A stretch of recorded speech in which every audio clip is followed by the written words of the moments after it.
أهلا وسهلا. أستاذ زكريا. أهلا وسهلا. أهلا وسهلا.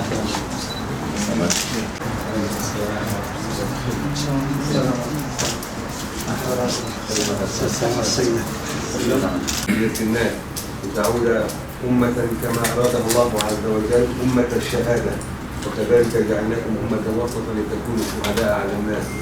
والشكر موصول لكل أولئك الذين لكل تلك الوجوه التي تعرفنا عليها، لكل أطياف هذا الشعب الأبي، شعب صلاح الدين الأيوبي الشعب الكردي الأبي الذي هو بمثابة جسر بين مختلف الأعراق والقوميات، ولم ينطلق في دائرة وحفلة الجنون كما انطلقت بعض الدول والقوميات، وهذا مترسخ بسبب ترسخ عقيدة الدين وعقيدة الإيمان في قلوبنا وفي قلوبكم جميعا.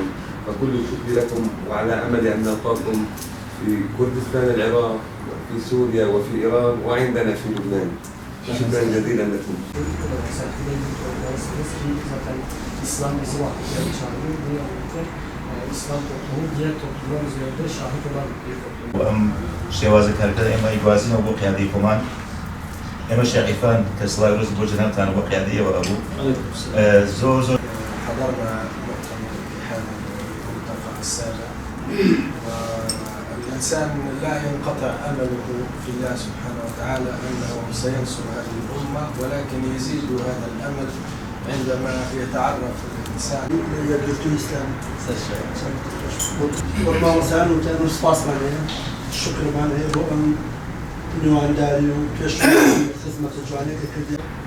من رأيتي مراكز تحفيزية في كردستان وكم مراكز مهنة حشتين مركز الحمد لله بهزاران طلبي مهنة كروكش وما مستا لهزار زيادة ترن هم متطلع حسبتان لله يعني أو خباتي خود كان خدمة القرآن الحمد لله. البته يعني كيجا موضوع دوا متقاعدة وبنا نقاش كردن برد هيئتك علماء بالتثبيت أمشي في دار صار بيشتري هذا إن شاء الله بأسترجو مطلوب أو أسترجو هاتي طلب كذي يعني براستي أم هاد شخص بأستر بلنجي بكن أما هي بلنتر بخاص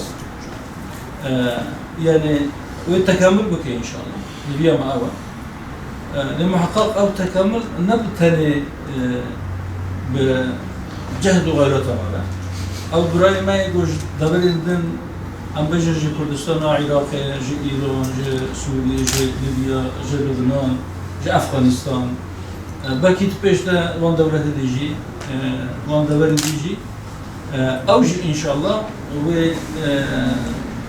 وأوجي ملك وبدن بي باري بحر رأم بي أصيب لن بكي إن شاء الله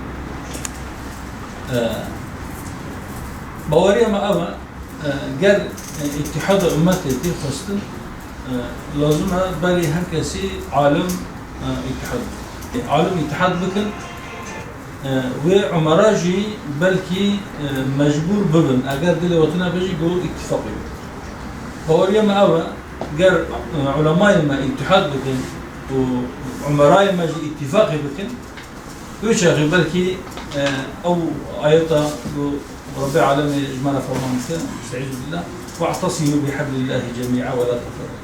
Avamın içerisinde onların görüleceği şekilde, onların katılacağı şekilde bunlar tartışılırsa korkumuz olur ki bir taassup doğurur ve belki bu ihtilafların büyümesine ve tartışmaların büyümesine vesile olur. Allah korusun.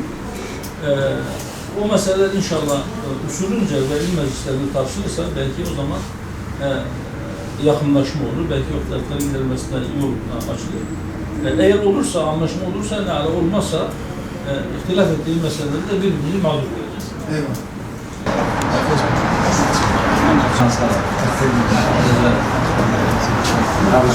Aleyküm selam. Emanet olun.